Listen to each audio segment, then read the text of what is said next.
And let's first get you all the updates you need to know on the developments in Puducherry. In the last 12 hours, a lot has happened. The Congress-led government in Puducherry appears to have lost majority because you've got several MLAs resigning. Second MLA of the party is resigned in a matter of 2 days.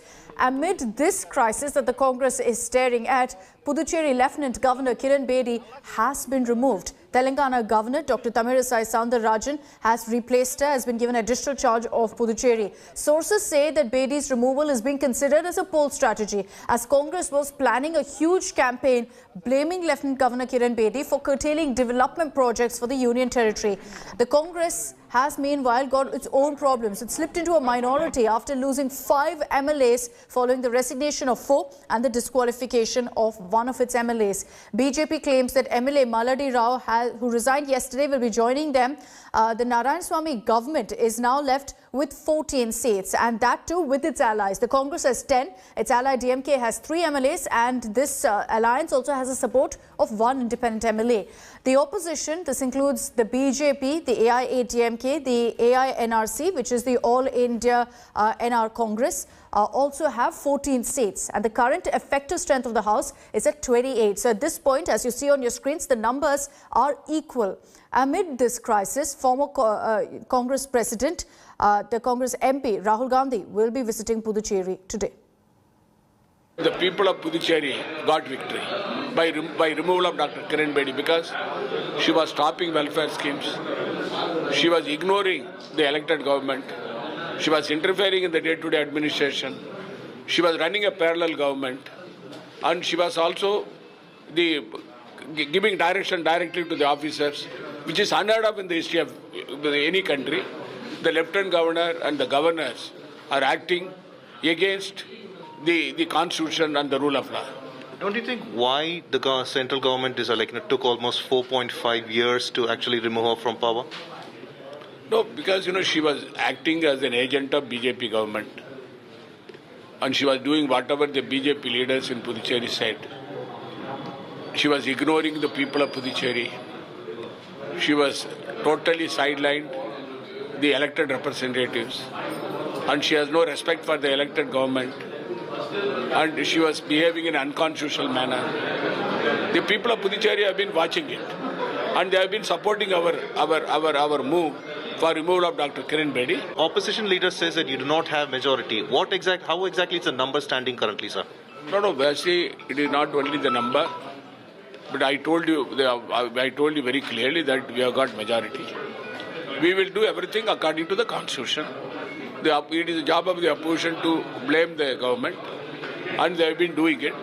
Because BJP's game plan of poaching MLAs is the habit. They did it in several states. Now they are trying in Puducherry. You're saying your MLAs were poached. 4 MLAs of yours were poached. No, it is not. I'm not telling them they have been poached. I've been telling that these MLAs, some of them have gone there. Now they realize that they committed a blunder. Have they spoken to you yet about this blunder? Are they ready to come back? No. I say I'm not going to say anything else that because they have been sidelined in their party. Let's take this across now to Pramod Madhav, who's joining us live from Puducherry with all the latest updates. Pramod, good morning. The question that most people are asking with regards to Kiran Bedi being removed as the Lieutenant Governor is why? Why has this step been taken? And is this advantage Congress, or is it actually a setback? What's the mood on the ground? How is this being perceived?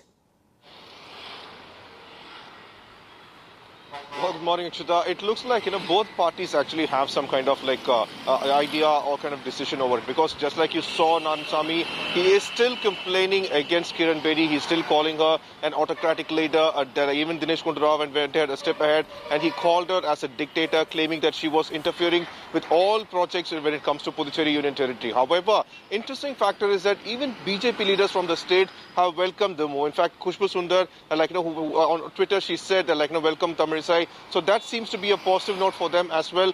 Very interestingly, we put forward this question to the leaders as well. When we asked Narayanasamy, like, does it have any kind of coincidence with the 2021 election? He didn't want to talk on it. But there is one important factor now the Congress has to go back and think about, and that is that for 4.5 years, they were only complaining about Kiran Bedi. Any program, any issue with the state, like Unit Territory of Puducherry, they would immediately say it is Kiran Bedi's fault, and apparently that seemed to be the tagline for 2021 elections as well. Now that factor has been removed, and they are bringing in Tamilisai Soundararajan. What will Puducherry, Congress party will have to go and talk to people and ask for votes? For that, they have to still retrospect. Okay, Pramod, interesting developments happening in Puducherry. Remains to be seen whether Kiran Bedi's removal is actually advantage Congress, because the speculation on the ground is that the reason this was done is to ensure that the Congress doesn't have a poll plank anymore, doesn't have a scapegoat who they can blame with regards to, development projects in the Union Territory of Puducherry. Pramod, thank you very much for joining us this morning. Hi everyone, Preeti Chaudhary here. Hope you like this video. For latest news and analysis, like and subscribe to the India Today YouTube channel. And don't forget to press the bell icon to stay updated. Thank you for watching.